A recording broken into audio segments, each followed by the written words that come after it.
The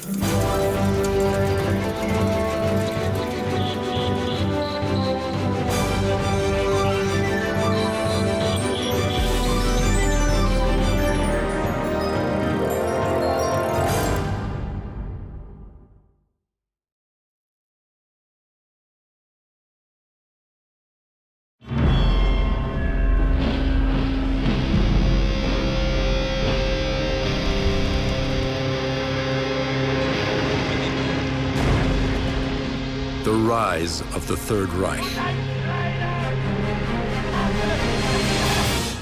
One of the most brutal conflicts in history. Nearly 70 years after the fall of the Third Reich, the dark legacy of Hitler's regime still shadows the lives of its descendants. I'm responsible as my father's son for what has happened. Ich kannte niemand anders, dessen Großvater ein Nazi war oder dessen Großvater ein Verbrecher war irgendwo.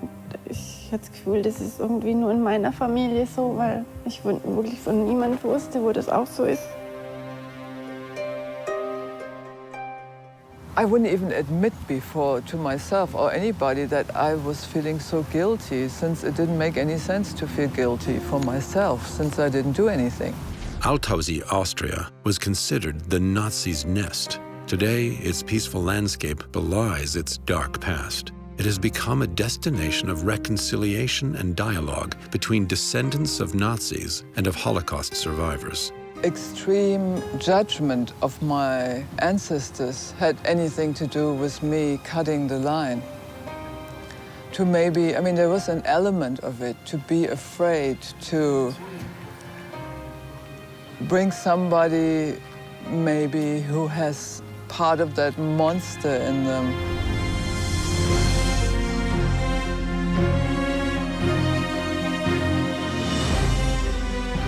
With the fall of the Third Reich, Nazi perpetrators and their families attempted to move away from their cruel history, leading lives that gave them the appearance of ordinary families, but the hard truth lies in wait. My father, every year for Christmas, he's standing there at the Christmas tree, singing festive Christmas hymn in his finest suits with this knight's cross around his neck. My mom had a tailor business. In our flat, in one of the big rooms, we had another family. She was like our housekeeper, and she was like, I called her mom too. So I grew up with a lot of love in different ways. I felt actually, in a lot of ways, fortunate to grow up in that family. I felt like a positive person, like anything was possible.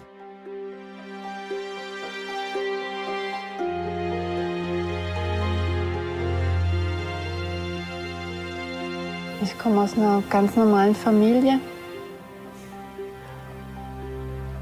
was immer auch normal ist, und hatte eine gute Beziehung zu meinen Eltern.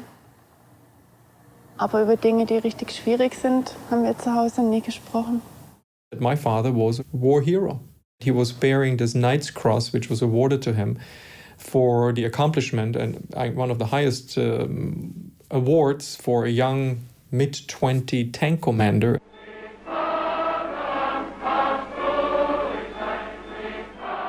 Bernd's father, who believed he had served his country with honor, was unable to reframe his accomplishment in the face of Germany's defeat and remained stubbornly proud of his role in the war.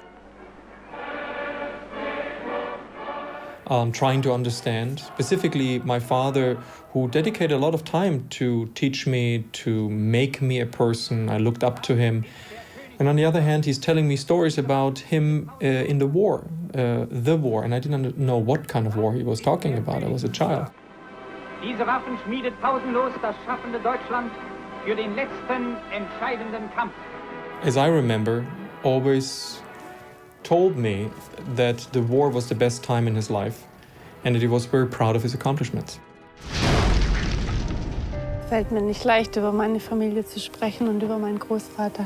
What was a source of pride for their ancestors, the descendants experienced as a source of despair. Als ich Kind war, da gab es den Großvater eigentlich überhaupt gar nicht in der Familie. Und ich weiß auch nie, warum ich nie gefragt habe über den Großvater. Ich dachte wahrscheinlich, der ist schon tot oder keine Ahnung. It was, I think, more in my teens that I started realizing what was going on there, that I started researching it, that the Holocaust came up. I mean, it was like something that was in the background that everybody knew, but nobody talked about particularly. Totschweigen, a German word meaning to make death disappear by silence. The realization, the slow realization, what really happened, that shaped my life from very early on. The tacit denial of the past by their families did nothing to protect the descendants from it. The next generation awoke to this brutal and terrifying knowledge, unprepared, overwhelmed, and suddenly alone. There's a few key things I remember, like that we were watching TV, and there was a documentary on the Holocaust. And my grandmother said, "It's all lies, it's all lies." And we went like, no way. My brother and me, we were very angry at her, I remember. The realization by subsequent generations of what their ancestors had done was often belated and shocking. Als wir in der Schule über den Holocaust sprachen, war ich schon komplett schockiert. Aber irgendwie war das schon abstrakt. Die Nazis waren irgendwelche Monster oder Täter. Und plötzlich war es mein eigener Großvater. Friedrich Wilhelm Boger, Ursula's grandfather, was an SS Hauptsturmführer at Auschwitz, an SS staff sergeant. He devised the Boger swing. The victim was bound hand and foot, set swinging from a beam, and whipped, often to death. Boger, the architect of this sadistic instrument of torture, described its cruel purpose this way: "We helped those too tired to go on." Ich kannte niemand anders, dessen Großvater ein Nazi war oder dessen Großvater ein Verbrecher war irgendwo. Ich hatte das Gefühl, das ist irgendwie nur in meiner Familie so, weil ich wirklich von niemandem wusste, wo das auch so ist. Und ich komplett allein einfach damit war. Und ich hatte nächtelang Albträume, schlimme Albträume. I was ashamed to face the fact that my father was not a hero. Yes, he was a hero for himself, was awarded a cross, a Knight's Cross, which I deeply resented over the course of time. It was for me literally the embodiment of evil. Bernd's father, Arthur Vollschlager, confers with Heinrich Himmler, Reich SS leader and chief of the German police. The consummate German officer, he wears the Knight's Cross, which acknowledges his bravery in breaking through Russian lines to conquer the town of Orel. Adolf Hitler awarded the cross personally. One of the youngest tank commanders in the German army, Vollschlager took part in the most critical battles in the Second World War. Bernd's father's support of Hitler's regime did not waver in the years after the war.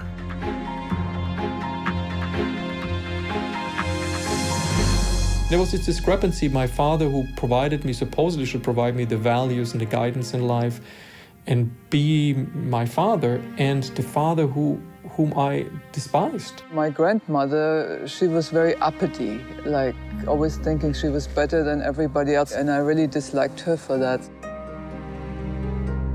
It wasn't particularly about Hermann Göring, but I knew she sort of represented that family. To be a descendant of Hermann Göring means to belong to one of the most influential families in the Third Reich. Göring was the architect of the Gestapo, the Nazi secret police, commander-in-chief of the Luftwaffe, Germany's Air Force, and as Hitler's designated successor, he was second in command in the Third Reich. It was Göring who authorized the final solution to the Jewish question. He was Bettina's great-uncle. She was born 10 years after his death. And most of the time I spent with my mother because my father worked in a town outside Bamberg. And I remember her saying, "Why do you have to poke in the past? We all suffered. We were all victims." And I couldn't believe that.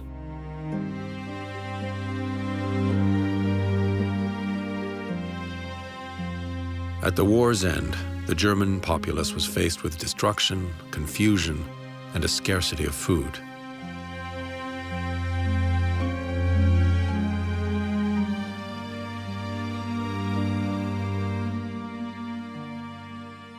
she could not understand that I was identifying and searching answers from the victims of the Nazis. But for Bernd, the suffering of the German population after the war had no parallel to the cruelties perpetrated by the Nazi regime.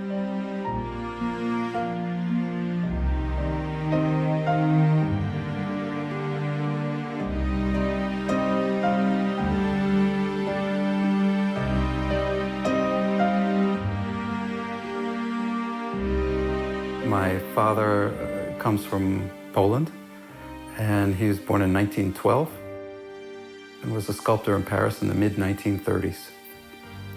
He went back to Poland to try to save his parents as the war broke out. He ended up in the Lodz ghetto with much of his family, and then he ended up in Auschwitz concentration camp, and from Auschwitz to a smaller labor camp called Gerlitz.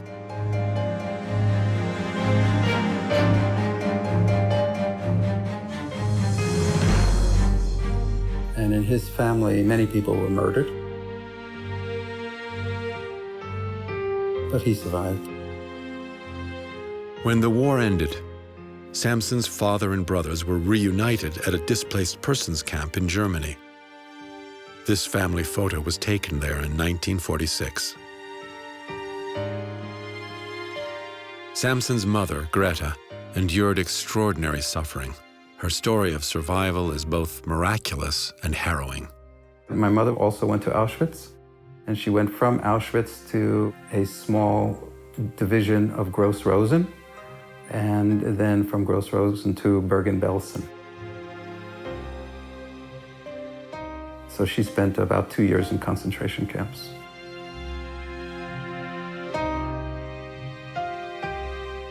She had a very hard experience and became what is known as a Musulman. These are people who are walking dead.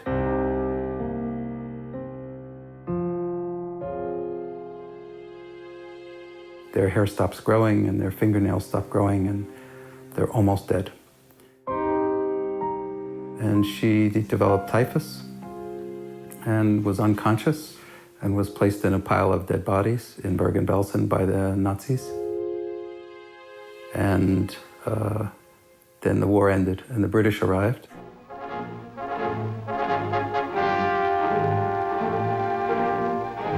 And she heard them because she had awakened in this pile in the dark with bodies over her. 13,000 people died in the weeks following liberation. For them, and so she called out to them and startled them because a voice came from the pile of bodies. And they dug her out.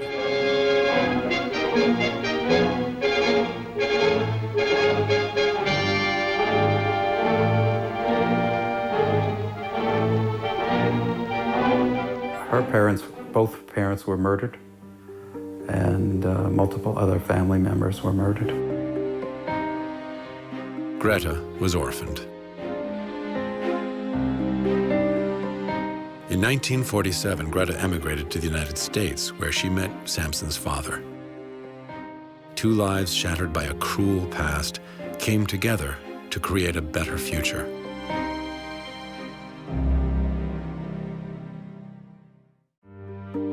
Destruction, shattered lives, family ties broken. This is the legacy of the Third Reich, a new language of cruelty that has marked the lives of the descendants of the victims and perpetrators of the Holocaust.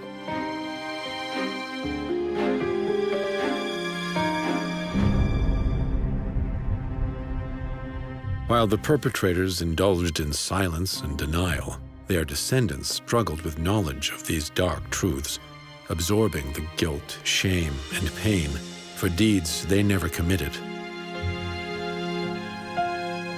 It's really looking into the darkest darkness of that whole issue of my uncle, of my guilt. Do you still say that neither Hitler nor you knew of the policy to exterminate the Jews? Soweit es mich betrifft, habe ich gesagt, dass I already have said that not even approximately did I know to what degree this thing took place. You did not know to what degree, but you knew there was a policy that aimed at the liquidation of the Jews.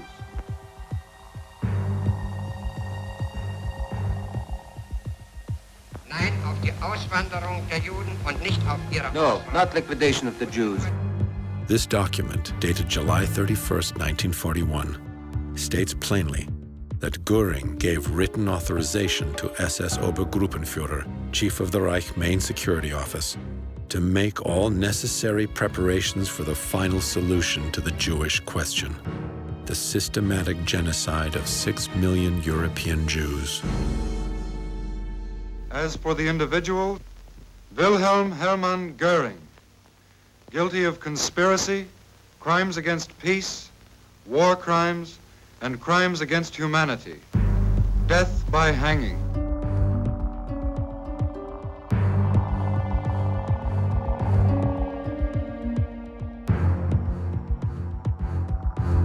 Hermann Göring, a key figure in the Third Reich, commander of the Luftwaffe, architect of the Gestapo, and Hitler's designated successor, is placed in solitary confinement to await the execution that never arrives.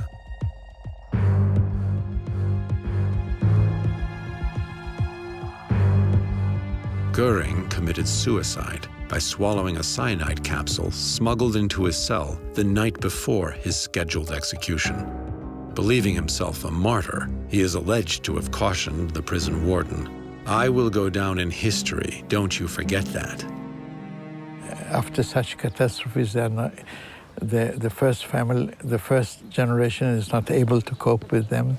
Then they are transmitted subconsciously to the next generation and then to third and fourth generation. It can go on many generations, grandchildren and great-grandchildren. Although they are innocent, but they carry the guilt within them, or the shame also, to belong to such a family, and they try to cope with it. My father was a tough father. I could never address him as daddy. I could never hug him. I could never kiss him. I was told that I had to be a German. I had to show no emotion. Crying in front of him was a major cause for punishment. I had to be tough. I had to be better. I had to achieve. And I would call it tough love. Deep in his heart, he was loving me. I knew that. But he didn't show it, and I was not allowed to show it to him. Bernd's father's expectations of his son corresponded to what the Nazi regime had expected of him. The Nazi agenda was expressed in all aspects of German education.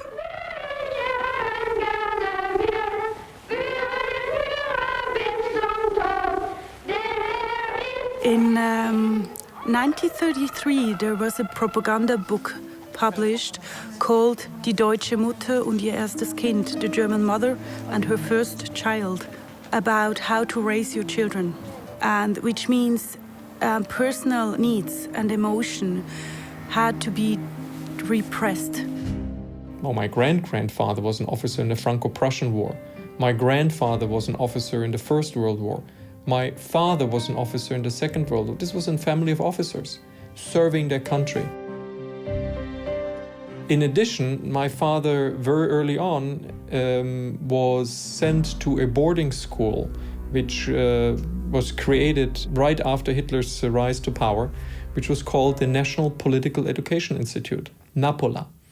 And NAPOLA was, I would call it the West Point for Nazis, for future leaders of the new Germany, to modify that, future leaders of the new Germany, that the Nazi party had envisioned the Übermensch, the Superman, and it was very tough education, extremely rough, and he told me about that.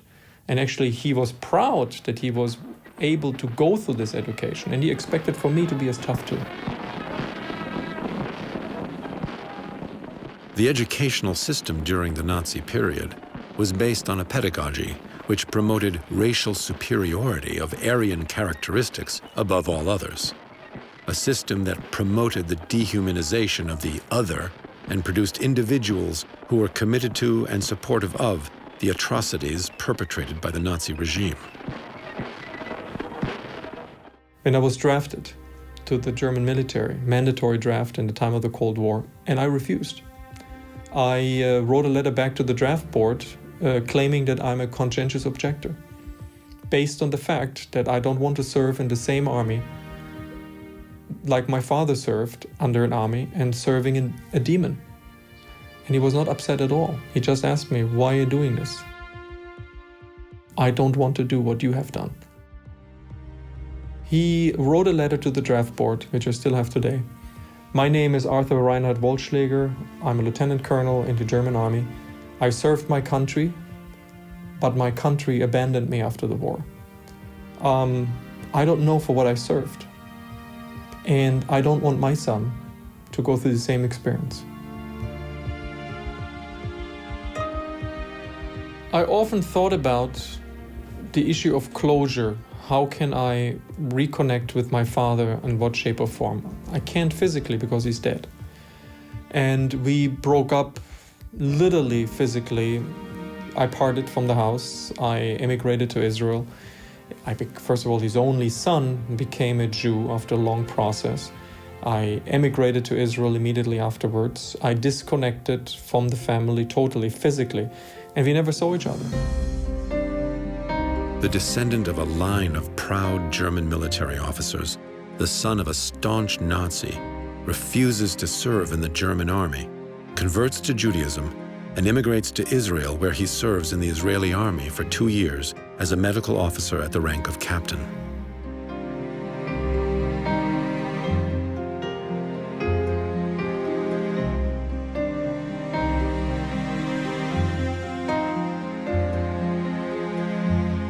I often envisioned if he would have sit down with me one day and said, son, I need to talk with you about that. This is what happened. This is what I saw. I'm deeply sorry. I cannot change it. I'm proud for what I did as an officer, but I'm ashamed what my country did.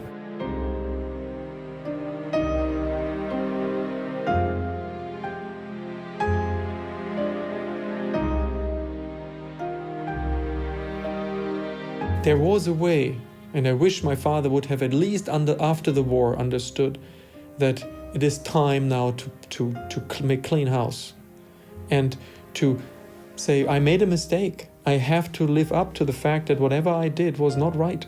And I should not reconnect to my old comrades, celebrating the good old times, making my son aware that this was the best time of my life. How could it have been the best time of your life if you ignored the fact which you knew? My father knew what happened. He told me one day. And one day he admitted to me point blank, yes, we knew. So what? You should have at least realized and said, and not glorify the war to me. I would have loved you as a father anyway. But now I cannot respect you. The Nazi regime left its mark on the lives of all Germans for decades to come. Not only the lives of these children, but in turn the lives of their children, often the indirect victims of Nazi education. Berlin, soon after the war. The ghosts of the Third Reich wander among the rubble of a destroyed city. The birth of a new generation is not enough to dispel them. Despite the fact that Bettina was born nearly a decade after Göring's death by suicide, her familial connection continues to be a source of personal struggle. There have been so many different stages in that process. I mean, there was a time in my teens, then later when my father died, and I wasn't that ready to really talk publicly. It was still processing, and it only started really with this Bloodlines documentary. Bettina's deeper understanding of Hermann Göring's role in the Holocaust began many years later with her participation in the documentary Bloodlines, an exploration by filmmaker Cynthia Conop, in which Bettina engages in conversation with artist Ruth Rich, whose brother perished in the Holocaust. That's the gas, yeah? Mm-hmm. He called that one the final solution. She pushed me to a place that I probably would have never gone by myself, which is really looking into the darkest darkness of that whole issue of of my uncle, of my guilt. So the nice part of you is also the nice part of him. Yeah. But there's something lurking. And there's part of that that's also in me, that's capable of doing that. All of that. Together, Bettina and Ruth came to a deeper understanding of the history that so impacted both of their lives, opening a path towards healing. Feel.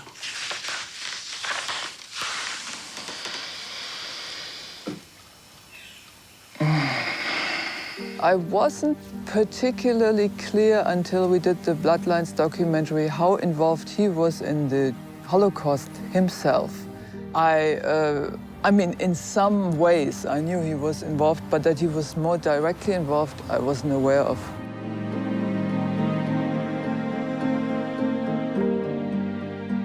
While participating in Bloodlines, Bettina became aware of her ancestors' pivotal role in the final solution. The fear that this connection might express itself in her life affects her most intimate and personal decisions. Like in that scene I grew up with, in the hippie scene, alternative scene, it was very common not to have children in my generation. I definitely had big issues with having children and not having children. I knew I had issues and I didn't know why. In an interview at Nuremberg, Hermann Göring made this disturbing prediction. "I have always been interested in family history. Chromosomes are funny things, aren't they? They may skip a generation, and you can find children who resemble the grandfather rather than either parent. Heredity is more important than environment. Blood will tell." My extreme judgment of my ancestors had anything to do with me cutting the line. To maybe, I mean, there was an element of it, to be afraid to bring somebody maybe who has part of that monster in them.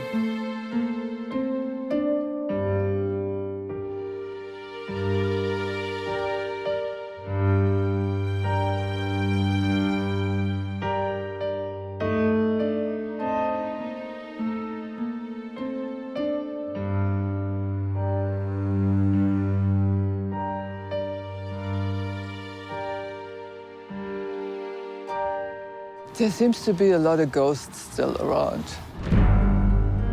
Ursula Boger has carried the heavy burden of her family history and remains haunted by nightmares as she confronts the ghosts. Als ich 13 oder 14 Jahre alt war, sprachen wir in der Schule über den Holocaust. Und mein Lehrer hat erzählt, dass sein Vater oder Großvater im Holocaust umgekommen ist. Und es hat mich sehr berührt und sehr bewegt. Und ich bin nach Hause gekommen und habe es meiner Mutter erzählt.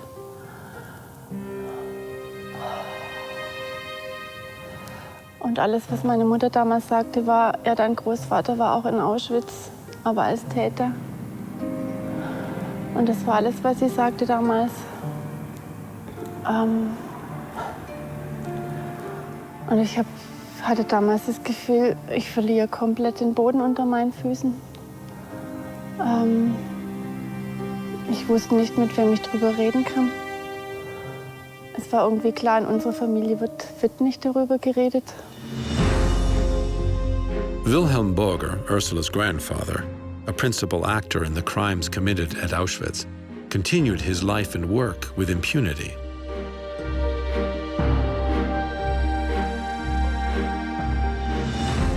For more than a decade after the war, he worked as a clerk at Heinkel, producers of German motorcycles, near his hometown, until the day he was arrested in 1958.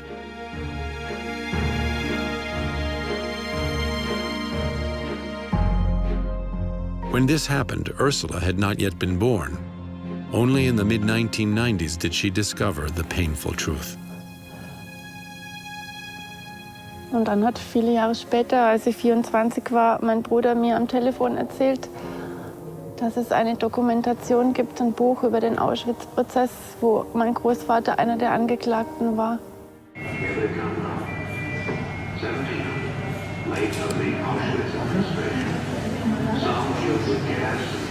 In 1963, the Frankfurt Auschwitz trial brought the criminals of Auschwitz to justice, among them Wilhelm Borger. As he entered the courtroom, Borger remained unrepentant and embittered, even in his last moments of freedom.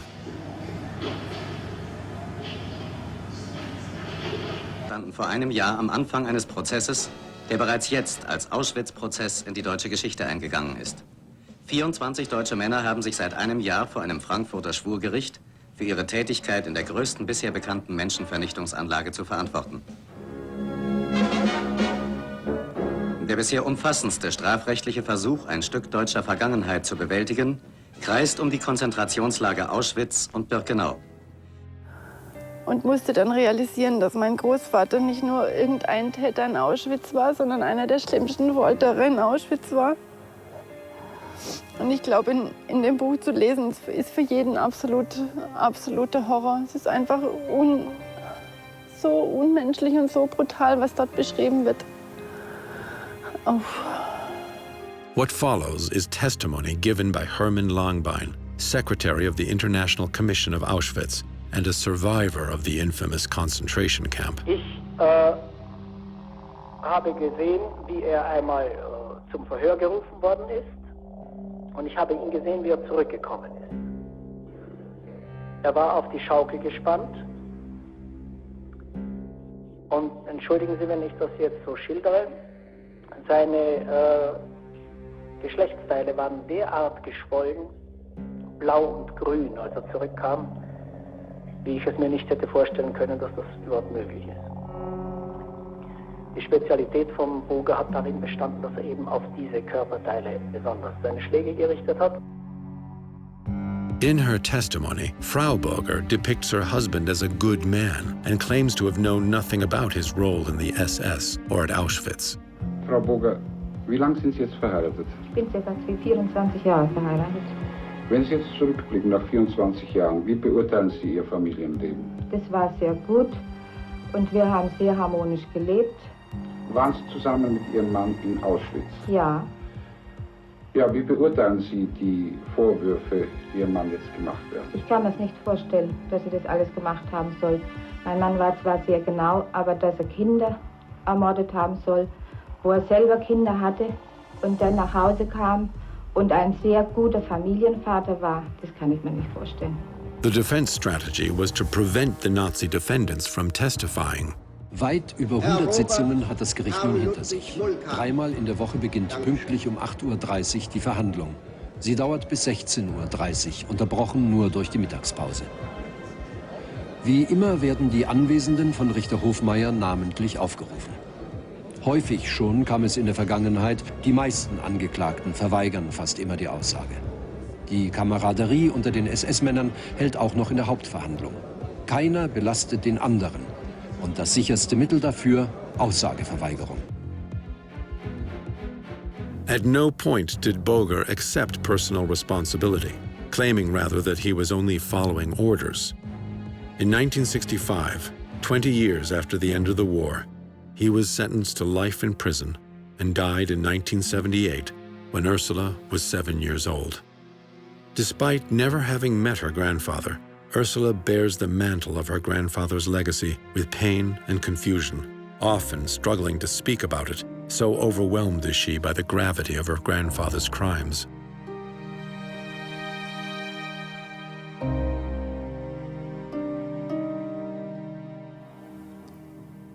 Und wieder wusste ich nicht, mit wem ich darüber reden soll, wem ich das jetzt erzählen kann, weil ich mich so geschämt habe, dass ich eine Enkelin von Wilhelm Borger bin.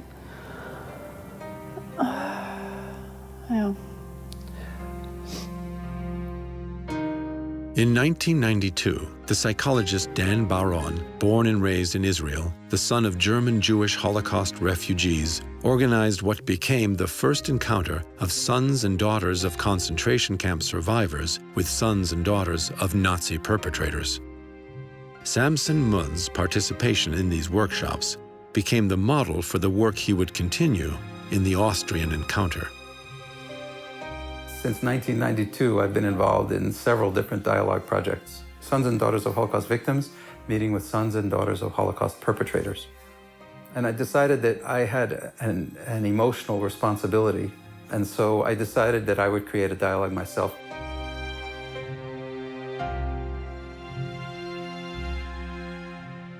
Altaussee is a destination of reconciliation for the descendants of Nazis and Holocaust survivors to come together for the Austrian Encounter.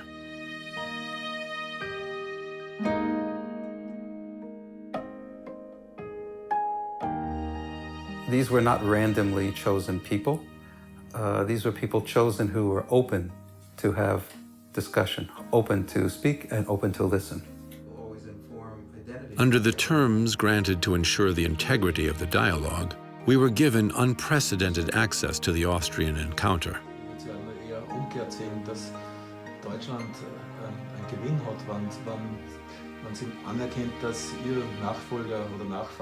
Der Grund war der, dass ich circa 10 Jahre vorher mir die Frage gestellt hat, ob mein Vater ein Mörder war, weil er als Nationalsozialist im Zweiten Weltkrieg.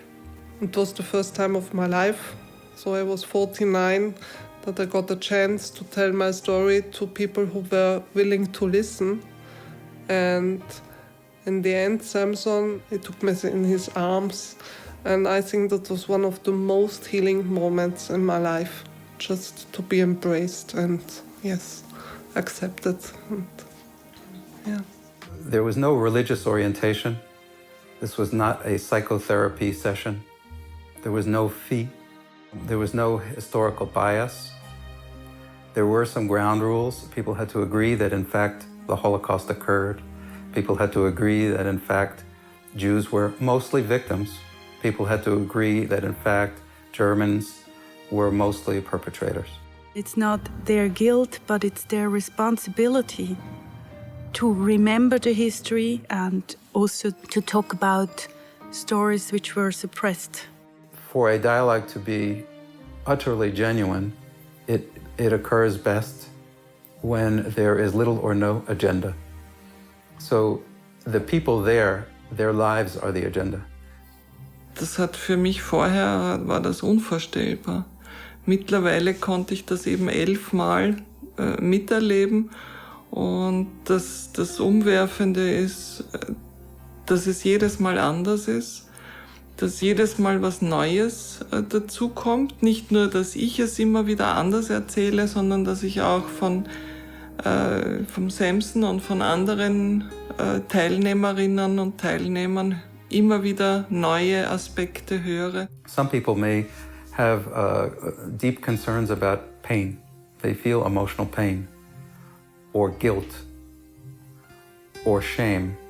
Kind of guilt I felt being a grandchild of perpetrators, and more complicated situation because my mother is French, so I was of both sides in a way. Some people may dwell on issues of chance. You know, does one survive in life or in the Holocaust because of skill, or does one survive because of luck? What happens in your family trust? Can children trust their parents if they see their brother or sister killed? Typically, you trust your parents to protect you. So, if your parents can't protect you and your brother or your sister is killed, what does that mean for your own existential philosophy? In my case, I never had grandparents, right? They were all dead, all murdered before I was born. So I have many absent roots. The children of Holocaust perpetrators feel poisoned roots, damaged roots. Maybe some of them might be reluctant to have children because they might pass some poison through these roots.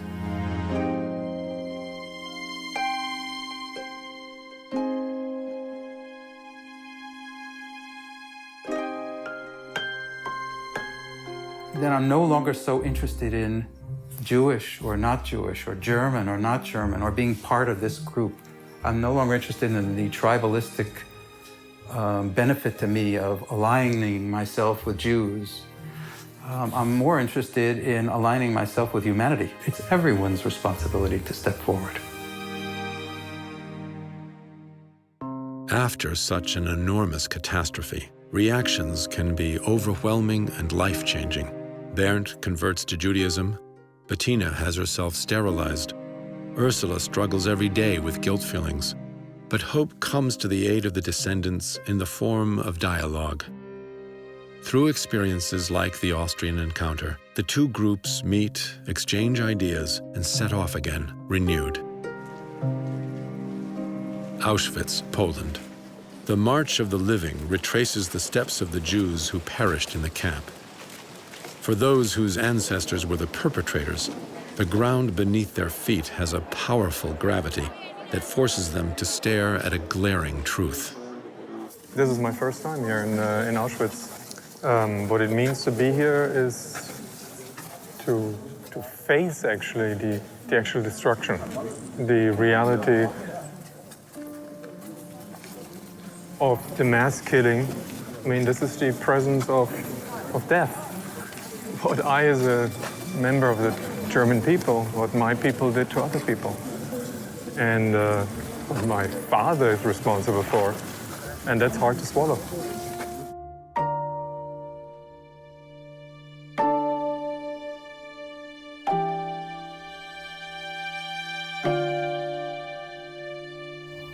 It's important to bring my daughter because, as a family, to connect between the past, the present, and the future.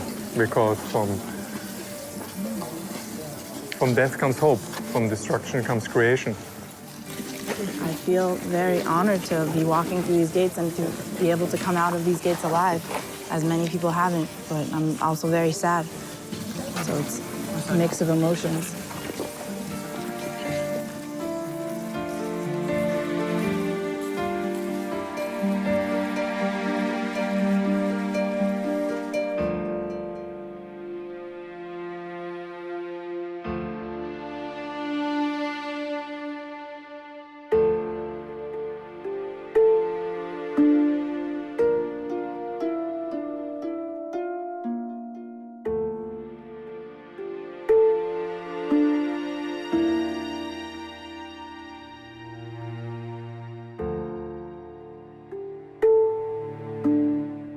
Here, at the site that memorializes the cruelty and atrocities of Hitler's regime, there is a stillness and quiet.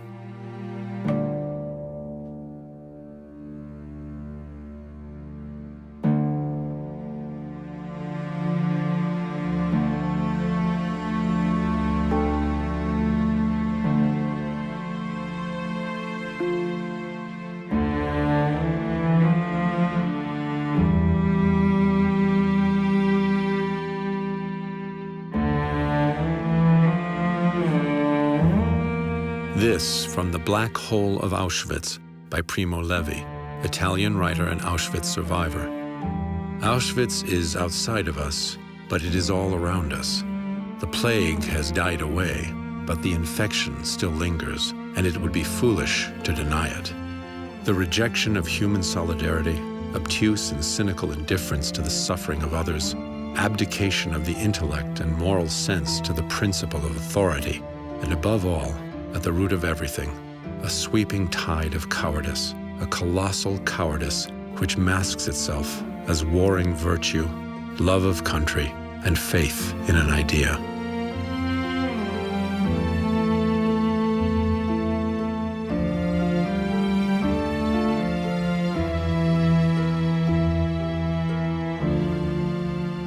The past cannot be unwritten, but through their dialogue and public engagement with this painful history, the participants hope to create a new narrative.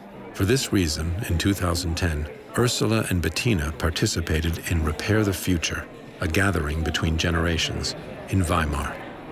I have a heritage that comes from Nazis and anti-Nazis, and I had to deal with it my whole life, or I chose to do it, and I think it would be very healing for a lot of Germans to face up to that situation, to be encouraged.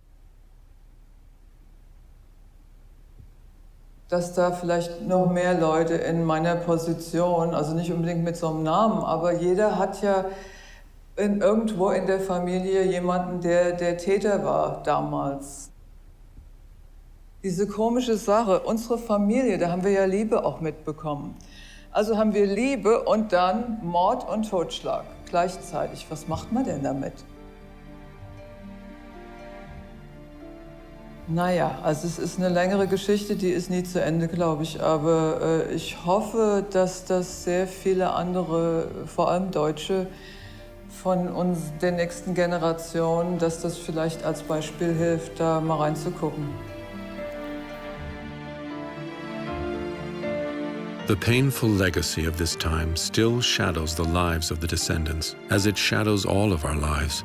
When confronting the darkest darkness, the impulse is to look away, but only if we hold our gaze and reside with this terrible truth can we move forward.